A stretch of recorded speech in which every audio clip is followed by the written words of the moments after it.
What do you do when you're not real sure what you're going to do? What do you do when you know you have lost your passion, you've lost your drive, you've become extremely bored with what you've been doing, and you come to the idea that this isn't working anymore and it's time to go on to something else? It's been a while since I have gone live, made any kind of recording. But hello, everyone. This past year, I've been doing a lot of things. Pretty much took some time off. For those of you who do not know who I am Kitrynmarie. I am a writer, I am an artist, I am a speaker, I am a photographer. And in the past year and a half, I have been studying to be a life and a business coach. A life and a business coach helps you to bring out the better parts of who you are, and we help show you where you can go with your life and how to find more of a purpose in your life. We look into what your talents are and what your God-given gifts are and what you can contribute and what you can share to the world. So I've had a few customers, a few clients, a few women who have reached out via email, and now I am ready to really go on a more broader scope. I teach out of my home. I teach my painting lessons out of my home.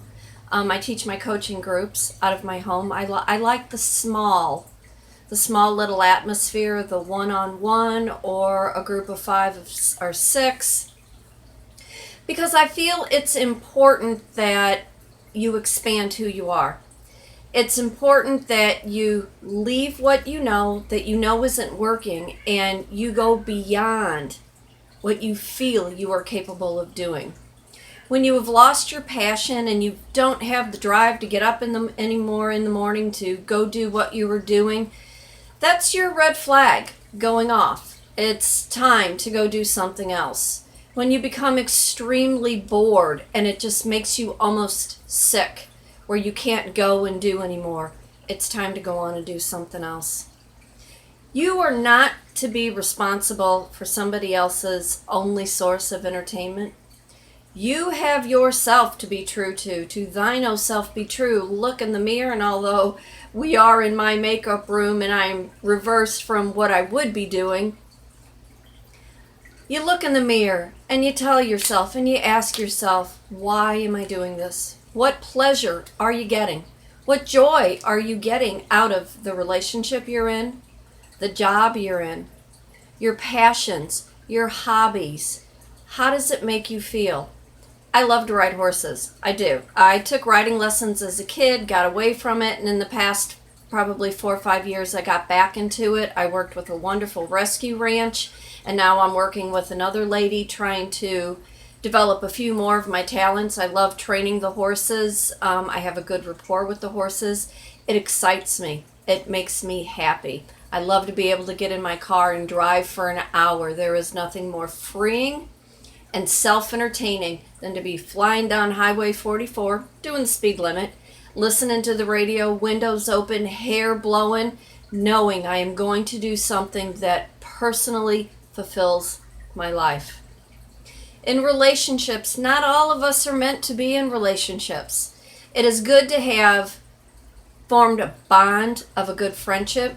Some people are better off being monogamous and one-on-one, and then there are some of us that are just better being friends with a lot of different people. Some people aren't meant to be married. Some people aren't meant to live with somebody. And I do really criticize the woman who is too quick to jump in and move in with somebody that she hardly knows. There are so many things about that person that any of us could be making poor choices. You have to find out where that person was before. What was he doing? What was his other relationships like before you can even form an intelligent, rational basis on wanting to move in with somebody. And for the man who opens his door to anybody to move into their house, what does that say about him other than he can't be alone? He doesn't know how to function on his own, and he feels his worth is only complete by a woman who is next to him. The problem is the honeymoon phase doesn't stay.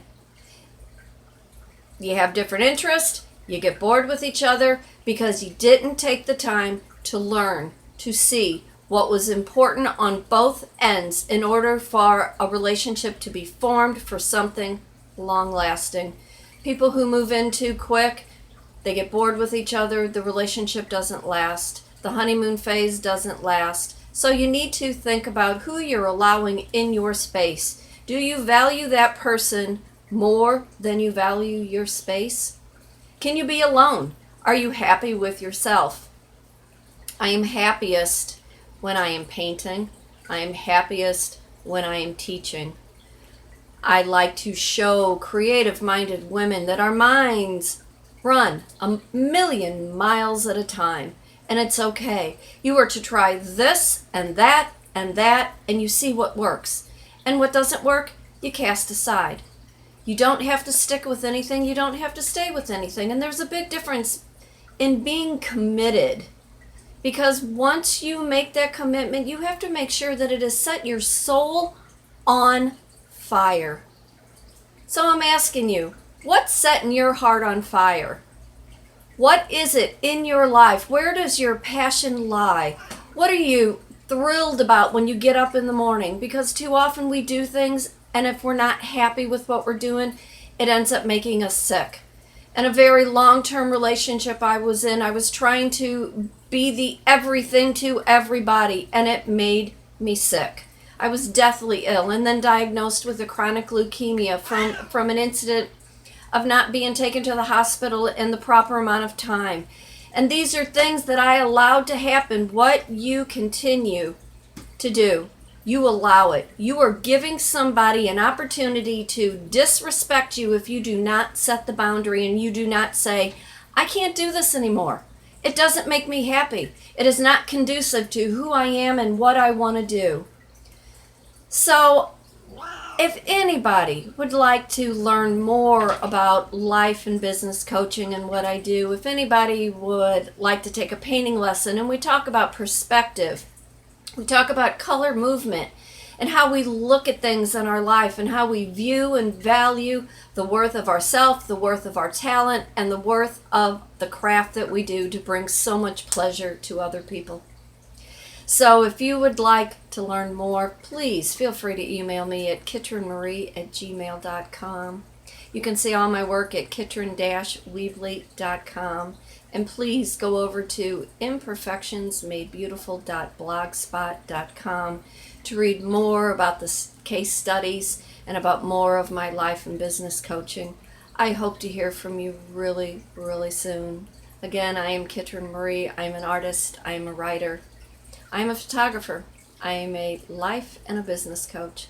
And if I can help you, please, please reach out. Enjoy your day. Life is short. You want to make sure you're making the right and smart choices. See you soon. Bye.